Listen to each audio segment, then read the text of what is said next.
Indonesia dapat penghargaan dari International Rice Research Institute karena sukses swasembada beras 3 tahun belakangan.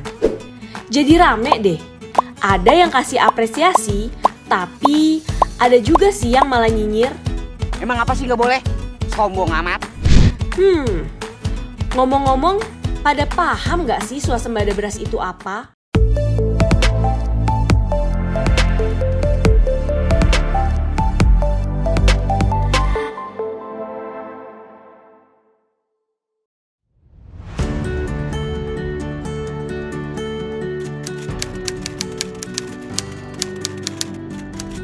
Swasembada beras nggak pernah dengar. Nggak tahu dan nggak pernah dengar apa itu swasembada beras. Swasembada beras itu kayaknya dulu banget deh, kayak pas sekolah. Itu kayak di salah satu pelajaran kayak disebutin deh. Cuman udah lupa banget, nggak banyak tahu sih tentang swasembada beras. Ya, pernah dengar dari orang tua saya dulu. Memang banyak yang dibilang orang jarang yang kaya ya, tapi nggak pernah sulit masalah beras, selalu banyak. Kalau dengar kata swasembada beras itu oke, itu prestasi, itu berarti pertaniannya oke, mantap, manajemennya bagus.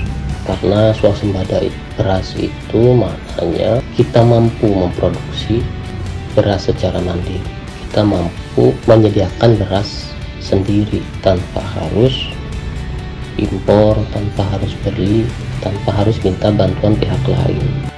Setahu saya itu zaman Bapak Presiden Soeharto, kata apa? Soeharto nggak perlu impor beras dari luar negeri, jadi cukup dari dalam negeri aja. Soalnya di Indonesia pun udah melimpah ruah masalah beras itu.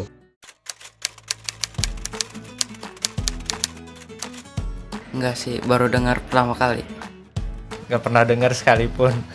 Ya ampun, terakhir 2007-an mungkin kali ya pas kuliah. Umur saya ada ya 10 tahun, 8 tahun apa gitu deh, tapi saya masih ingat. Saya dengar beberapa tahun yang lalu, masa sebelumnya saya pernah mendengar kita swasembada beras, tapi waktu itu debatable.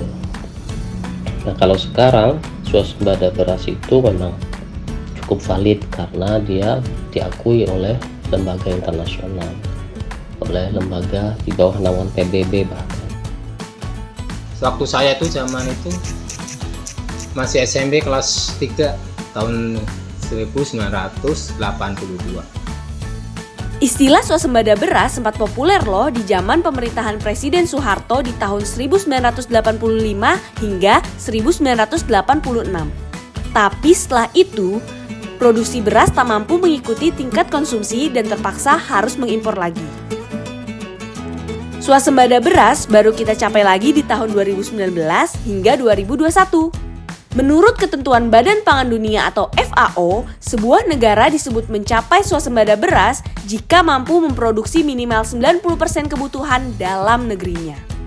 Swasembada beras penting untuk menjamin ketahanan pangan sebuah negara, apalagi dalam menghadapi krisis pangan global seperti sekarang ini. Kalau udah begini, Mintani jadi mikir deh. Jangan-jangan yang suka nyinyirin swasembada beras sebenarnya nggak ngerti apa itu swasembada beras. Bestani, terima kasih ya sudah mampir ke YouTube tani.idn. Jangan lupa klik suka, komen, dan berlangganan agar tidak ketinggalan informasi lainnya. Sampai jumpa lagi.